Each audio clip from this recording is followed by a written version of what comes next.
Hello friends, welcome to zaagzoogkitchen.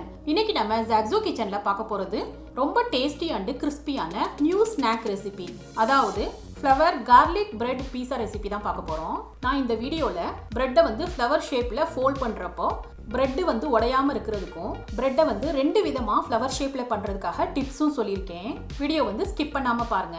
வீட்ல இருக்கக்கூடிய bread-ஐ வச்சு 10 நிமிஷத்துல இந்த பீஸா ஸ்டைல்ல இந்த ஸ்நாக்கை வந்து ரெடி பண்ணிடலாம். ஸ்கூல் விட்டு வர குட்டீஸ்க்கு வந்து நம்ம வீட்லயே ஹெல்த்தியா bread-ஐ யூஸ் பண்ணி இந்த மாதிரி பீஸா வந்து நம்ம குயிக்கா ஈஸியா செஞ்சிடலாம்.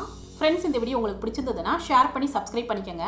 இந்த வீடியோ உங்களுக்கு பிடிச்சிருந்ததுன்னா வீடியோக்கு ஒரு லைக் கொடுங்க ஃப்ரெண்ட்ஸ். வாங்க ஃப்ரெண்ட்ஸ், ஃப்ளவர் கார்லிக் பிரெட் பீஸா செஞ்சிடலாமா? பவுலில் அரை கப்பு அன்சால்டட் பட்டர் வந்து மெல்ட் ஆகாமல் ஃப்ரிட்ஜில் இருந்து வச்சு கெட்டியாக இந்த மாதிரி இருக்கிற மாதிரி சேர்த்துக்கணும். இப்போ இதில் பொடியாக சாப் பண்ண கார்லிக் வந்து 2 டேபிள் ஸ்பூன் சேர்த்துக்கிறேன். இது கூடவே பொடியாக கட் பண்ண கொத்தமல்லி கொஞ்சம் சேர்த்துக்கணும். Chilli flakes 1 teaspoon, oregano 1 teaspoon சேர்த்துக்கணும். லாஸ்ட்டாக ஒரு பிஞ்சு சால்ட்டு சேர்த்துட்டு இதை இந்த மாதிரி கெட்டியாக கலந்து வச்சுக்கணும். பட்டர் கொஞ்சம் மெல்ட் ஆகிட்டா கூட நீங்கள் இதை வந்து கொஞ்சம் நேரத்துக்கு ஃப்ரிட்ஜில் கூட வச்சு எடுத்துக்கலாம்.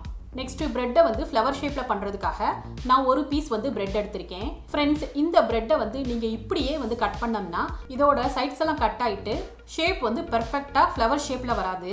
அதனால் இந்த ப்ரெட்டை வந்து கொஞ்சம் கூட கட் ஆகாமல் நம்ம ஃப்ளவர் ஷேப் பண்ணுறதுக்காக ஒரு டிப்ஸ் சொல்கிறேன். பேனில் தண்ணி வச்சு தண்ணி கொதிச்சதும் ஒரு பிளேட்டை பிளேஸ் பண்ணிவிட்டு பிளேட்டு மேலே ஒரு பீஸ் ப்ரெட்டை வச்சுட்டு இதை கவர் பண்ணிவிட்டு இந்த ப்ரெட்டை வந்து 1 நிமிஷம் மட்டும் ஸ்டீம் பண்ணி எடுத்துக்கணும். நீங்கள் இதை இட்லி பாத்திரத்தில் கூட வச்சுட்டு ஒரே 1 நிமிஷம் மட்டும் ஸ்டீம் பண்ணி எடுத்துக்கலாம். இப்போ 1 நிமிஷம் ஸ்டீம் பண்ணிட்டேன். இந்த மாதிரி ப்ரெட்டை ஸ்டீம் பண்ணுறப்ப ப்ரெட் வந்து கிளியவே கிளியாது. இப்போ ஃபர்ஸ்ட் மெத்தடாக செய்கிறதுக்கு ஸ்டீம் பண்ண ப்ரெட்டை வச்சுக்கலாம். இப்போ இதில் கொஞ்சமாக கார்லிக் பட்டரை வச்சுட்டு இந்த மாதிரி ஸ்ப்ரெட் பண்ணி விட்டுக்கணும். இப்போ ஸ்ப்ரெட் பண்ணதுக்கப்புறம் இதோட 4 சைட்ஸையும் இந்த மாதிரி நைஃப் வச்சுட்டு கட் பண்ணிக்கணும். இந்த மாதிரி கிராஸில் கட் பண்ணிக்கணும். இது கட் பண்ணுறது ரொம்ப ஈஸி தான். இப்போ இந்த மாதிரி கட் பண்ணதுக்கப்புறம் இந்த ப்ரெட்டோட ஒரு சைடு எடுத்துகிட்டு இந்த மாதிரி மேலே வந்து ஃபோல்ட் பண்ணிக்கணும். இப்போ இன்னொரு சைடு எடுத்துகிட்டு இந்த சைடுக்கு மேலே இந்த மாதிரி ப்ரெஸ் பண்ணி விட்டுக்கணும். இதே மாதிரி மற்ற சைட்ஸையும் இதுக்கு மேலே ஃபோல்ட் பண்ணிக்கணும். இந்த 4th சைடை மட்டும் 3வது சைடுக்குள்ளே விட்டு நல்லா ப்ரெஸ் பண்ணிக்கணும். இப்போ பார்க்குறதுக்கே ஃப்ளவர் ஷேப்பில் இருக்குது பாருங்கள். இப்போ இதுக்கு மேலே கொஞ்சமாக சீஸை வந்து ஸ்ப்ரெட் பண்ணி விட்டுக்கிறேன். உங்கள் விருப்பத்துக்கு தகுந்தாப்புல சீஸை வந்து கூட குறைய சேர்த்துக்கலாம். இப்போ பொடியாக கட் பண்ண சிகப்பு குடமிளகா கொஞ்சமாக சேர்த்துக்கிறேன். நீங்கள் இதுக்கு பதிலாக க்ரீன் கேப்சிகம் கூட சேர்த்துக்கலாம்.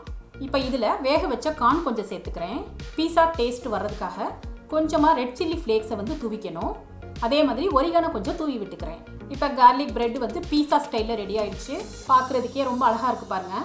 இப்போ 2வது டைப் பண்ணுறதுக்காக முன்னே செஞ்ச மாதிரியே ஒரு பிரெட்டை வந்து ஸ்டீம் பண்ணி எடுத்துக்கிறேன். இப்போ முன்னாடி செஞ்ச மாதிரியே 4 கார்னர் பீஸையும் நைஃப் வச்சுட்டு இந்த மாதிரி கட் பண்ணிக்கணும். பிரெட் வந்து ஈஸியாக ஒட்டுறதுக்காக கொஞ்சமாக தண்ணியில் ப்ரஷ்ஷை வந்து நனைச்சிட்டு இந்த மாதிரி எல்லா சைட்ஸ்லையுமே ப்ரஷ்ஷை வச்சுட்டு பிரெட்டை வந்து கொஞ்சம் நனைச்சிக்கணும். இப்போ கட் பண்ண பிரெட் பீசஸை இந்த மாதிரி ஒன்றுக்குள்ளே ஒன்றா ஃபோல்ட் பண்ணிக்கணும். இப்போ ஸ்பேஸ் இருக்கிற இடத்துலலாம் கார்லிக் பட்டரை ஃபில் பண்ணிக்கலாம். மொஜரெல்லா சீஸ் சேர்த்துக்கணும். குடமிளகா அண்டு வேக வச்ச கார்னையும் சேர்த்துக்கிறேன். இப்போ லாஸ்ட்டாக ரெட் சில்லி ஃப்ளேக்ஸ் அண்டு ஒரிகானோவை தூவி விட்டுக்கணும்.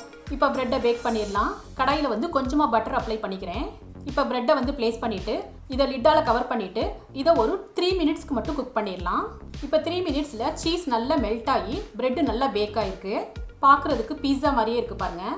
இப்போ ப்ரெட்டை வந்து ஓவனில் செய்கிறதா இருந்தால் ட்ரேயில் வந்து ப்ரெட்டை ப்ளேஸ் பண்ணிவிட்டு 180 டிகிரி செல்சியஸில் 5 மினிட்ஸ்க்கு நம்ம பேக் பண்ணி எடுத்துக்கணும். இப்போ ப்ரெட்டு வந்து பேக் ஆகிடுச்சு. பார்க்குறதுக்கே பீஸா மாதிரி நல்லா சீஸியாக இருக்குது பாருங்கள். ஃப்ரெண்ட்ஸ், இந்த ஃப்ளவர் கார்லிக் பிரெட் பீஸா ரெசிபி உங்களுக்கு பிடிச்சிருந்ததுன்னா உங்கள் எக்ஸ்பீரியன்ஸை கமெண்ட்டில் ஷேர் பண்ணுங்கள். சுவையான சமையல், சுகமான வாழ்வு. தேங்க்யூ.